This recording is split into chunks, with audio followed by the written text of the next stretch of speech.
Top quality और consistent performance के लिए सिर्फ सिल्वर पंप नाम याद रखना।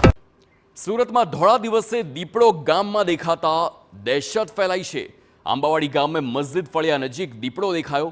વન વિભાગને જાણ કરતા રેસ્ક્યુ કરવામાં આવ્યું। જાડી ઝાંખરામાં ફસાયેલું દીપડાનું બચ્ચું અને તેને રેસ્ક્યુ કરવામાં આવ્યું અને આખા દ્રશ્યો સામે આવ્યા છે।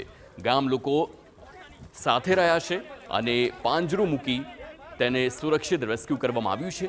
ગામના લોકો અને વન વિભાગની સતર્કતાના કારણે આ રેસ્ક્યુ શક્ય બન્યું છે।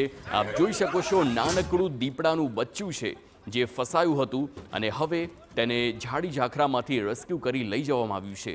મહત્વનું છે કે જ્યારે દીપડાના આંટાફેરા વધતા હોય છે ત્યારે ગામના લોકોમાં જે દહેશત છે તે વધી રહી હોય છે।